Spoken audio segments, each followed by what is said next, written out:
하는 거죠. 예. 네. 그 얼마 전에 저희 프로그램에 박지원 의원이 네. 민주당 중진들 일 좀 해라. 그 거의 나는 지금 이렇게 하루에 방송을 6개, 7개씩 하면서 하고 있는데 사실상 386 그 의원님하고 동세대이신데 네. 이제는 민주당의 중진이 된 그 386들에 대해서 상당히 질타를 하셨습니다. 저도 사석에서 질타 많이 합니다. 아 사석에서 네. 공석에서 질타를 하시면 저는 다음 좀 빠르긴 하지만 네. 다음 총선에서 네. 지금 중진들은 지역으로 전면 재배치해야 된다고 생각합니다.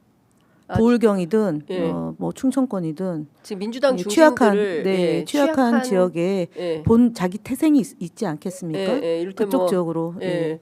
아, 예를 들어 통일부 장관까지 하고 중진 뭐 당의 주요한 보직을 했던 이런 분들은 이제 이동을 하셔야죠. 이인영 장관님. 뭐 예를 들어서 그런 분도 있고요. 장관까지 문재인 정부의 장관까지 하고 현직에 있는 분들 예. 이런 전진 배치해야 된다고 예. 봅니다. 그러니까 문재인 정부에서 장관까지 하고 수도권에 있는, 예, 있는 중진들을 네. 다음 총선 때 부울경, 무조건 예, 대구 경북, 예. 뭐 대구 경북, 부울경, 네. 뭐 강원, 충청 네. 뭐 이쪽으로 다 내려가라. 아니, 이쪽에 그러니까 하방을 해라. 내려가라는 게 아니라 네. 지역으로. 네. 그러니까 사실은 지금도 전국적 국민정당의 예. 과제가 예. 미완이거든요. 그래서 보수와 진보가 아우르는 걸로 가야 된다라고 대표가 얘기하는데 거기에 보수는 지역적인 보수도 있는 거거든요. 네. 근데 저희가 부울경 특히 부산은 국회의원 1명밖에 없고 경남은 3명이고 네. 울산 하나. 이래갖고 전국 정당이라고 얘기할 수는 없는 거거든요. 그러면 지금 얘기한 386들이 그런 주제를 가지고 얼마나 고민을 했느냐 이것에 대해서 답을 해야 됩니다. 단순히 정책 몇 가지가 진보냐 보수냐 이렇게 하는 것은 제가 볼 때는 국민들로부터 지지를 받을 수가 없고 우리가 취약한 지역 특히 보수적인 지역에서 얼마나 성과를 내느냐 이게 이번 대선의 관건이다. 네. 그리고 거기에 의원들이 정말 고민을 해서 네. 움직여야지 그게 설득력이 있지 당원과 지지자들한테 소위 말장난으로 하고 평소에는 평소에는 안 보이고 이슈가 나오면 이재명 대표의 정책이나 발언을 가지고 페이스북에 글 쓴다고 해서 그분들이 얼마나 지지를 받겠습니까? 저는 그렇지 않다고 보고 그리고 특히 노무현 정신, 김대중 정신을 얘기하려면 김대중 대통령은 대중경제론이 있었던 거고요.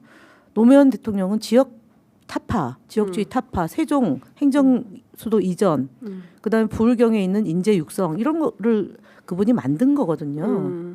그럼 문재인 정부 때 다 못해서 정권을 뺏겼습니다. 우리가 미안하게. 그럼 국민들한테 죄송하면 그분들은 어떻게 봉사를 할 거냐 고민을 해서 회답을 내놔야죠. 근데 이제 그러면 사실은 뭐 충청이나 강원도 마찬가지고 부울경, 대구, 경북이 제일 심각합니다. 그래요. 그리고 네. 강원도도 사실은 국민의힘 강원도는 제가 그 강릉 출신인데요. 네. 강원도는 우리가 여당이 되면 여지가 생깁니다. 예, 그리고 좋은 인재가 지금 많이 내려가 있습니다. 사실은. 예. 그래서 저희 그 서울에 있다가 갑자기 내려가면 수도권에 있다 갑자기 내려가면 그런 동네는 잘 안 되거든요. 수도권하고 이제 부울경은 좀 다르죠. 왜냐하면 노무현 대통령이 부산에 있다가 서울에 있다가 다시 부산으로 내려가셔가지고 대통령이 되신 거거든요. 근데 그래서 서울에서 좀 장관하고 또 인지도가 있고 명망성이 있으면 부산은 그래도 수도권에 그 또 한편의 수도권이 될 수 있거든요. 그래서 가능합니다. 그런 지역은 충청도도 가능합니다. 네. 네. 장관 하셨던 분들 본인들이 오늘 이 방송을 보면 네. 고민 좀 하시길 바랍니다. 장관 출신들, 네, 장관 출신들 고민해서 내려와라.